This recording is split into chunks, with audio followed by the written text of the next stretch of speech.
Hello, everyone. How's your day going? I hope you're all feeling absolutely fine.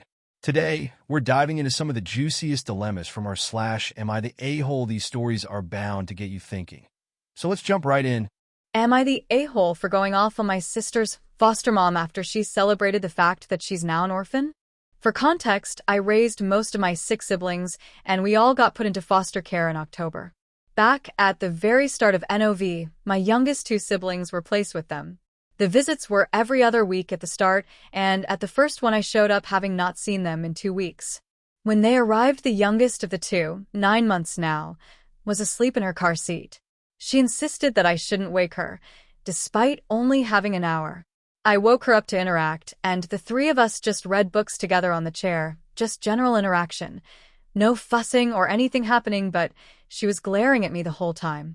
A few days later, on an unmandated visit, the 9 months-old shows up asleep again. I wake her up, all 7 of us hang out, and then I give her back. 2 hours after returning home, she messages the foster family I was with at the time and makes them talk to me about not waking up the baby. I told them she could go to hell. That night, I texted her about how she would never be my sister's mother. I deleted it and apologized the morning after, but it was pretty nasty and 6 paragraphs. Fast forward a little bit, and my mother ends up committing suicide.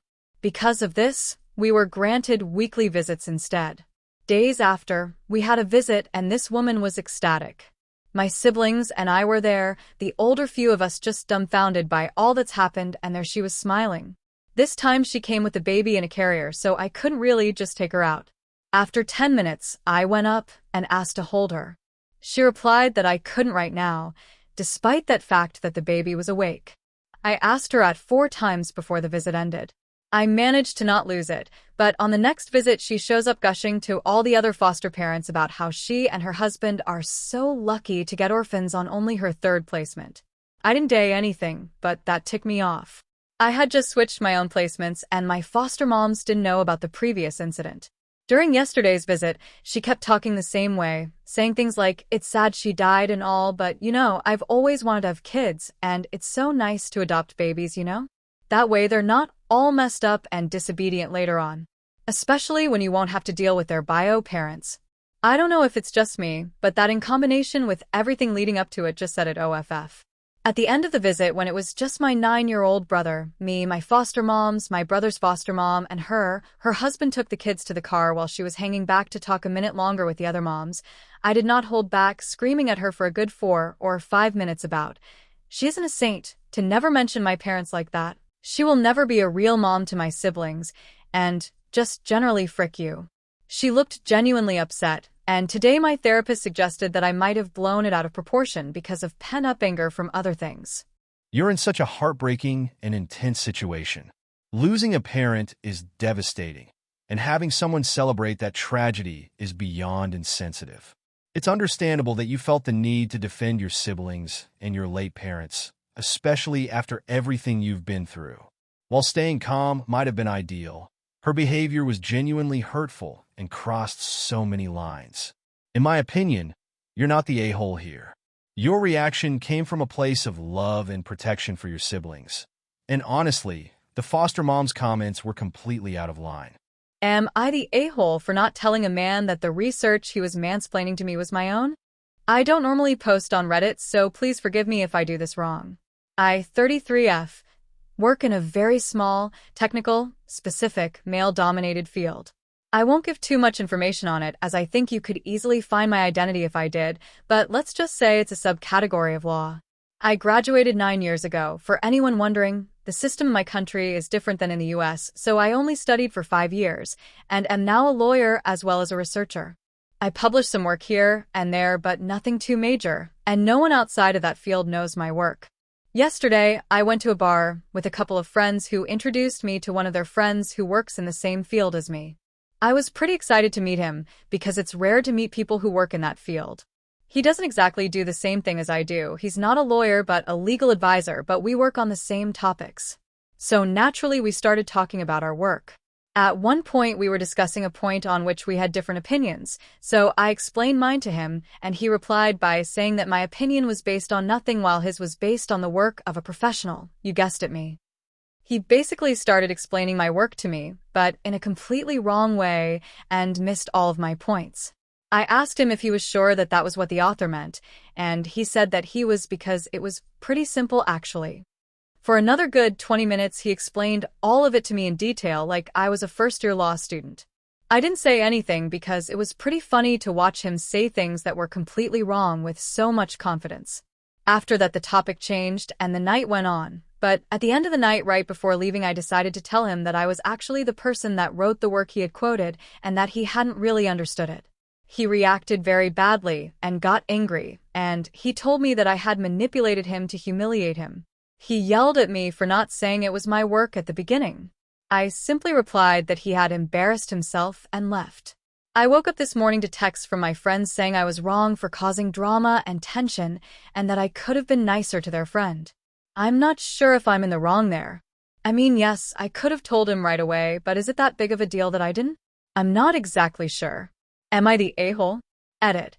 I forgot to make this clear, and maybe it's a bit of a misunderstanding, but both conversations happened only between the two of us.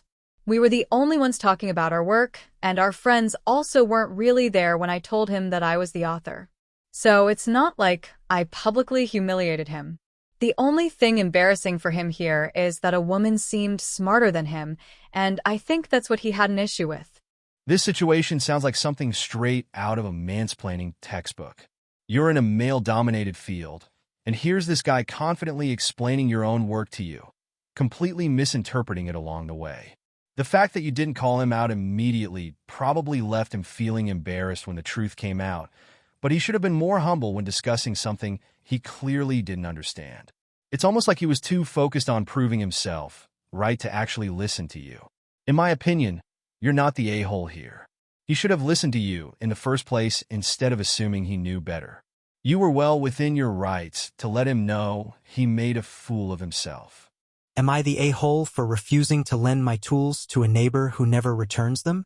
I, 34M, have a decent collection of tools I've built up over the years. I do a lot of DIY projects, and it's taken me time and money to gather everything I need. My neighbor, Rick, 42M, doesn't have many tools and often comes over to borrow mine. At first, I didn't mind helping out. It's what neighbors do, right? But here's the issue. Rick never returns anything unless I ask for it, and even then, it's a hassle. He either pretends he forgot it was mine or claims he was about to bring it back. One time, he even lent my ladder to another neighbor without asking me. The last straw came a couple of weeks ago. I lent him my power washer so he could clean his driveway. I specifically asked him to return it when he was done because I needed it for a project the next day. Not only did he fail to bring it back, but when I went over to get it, I found it sitting outside in the rain. When I called him out on it, he just shrugged and said, "It's just water. It'll dry." This past weekend, he came over asking to borrow my electric sander. I told him, "Sorry, Rick, but I can't keep lending you my tools if you're not going to return them or take care of them properly." He got defensive and accused me of being selfish, saying, "Neighbors are supposed to help each other." Then he went around telling other neighbors that I refused to help him, and now some of them are giving me the cold shoulder. A few have even said, "It's just a sander. Why not just let him borrow it?" But for me, it's the principle. I feel like I've been more than patient with Rick, and I'm tired of chasing down my own belongings. So, am I the a-hole for setting boundaries with my tools, or should I have just let him borrow it again to keep the peace? It seems like Rick is taking advantage of your kindness. And honestly, it's frustrating when someone repeatedly disrespects your boundaries like that. At first, lending your tools was a nice, neighborly gesture, but Rick hasn't shown any responsibility for returning or properly caring for your stuff. After everything that's happened, it makes sense that you want to set some boundaries to protect your belongings. It's not about being selfish. It's about respect for your time and property. In my opinion, you're not the a-hole here. You've been more than patient with Rick, and it's completely reasonable to stop lending your tools when he keeps ignoring your requests and damaging your things. Am I the a-hole for yelling at my niece to stop playing with my son's mobility aid? I, 26F, have 2 kids, but this post is in regards to my son MJ, M7, and my niece, F5, who we will call Jill for some background.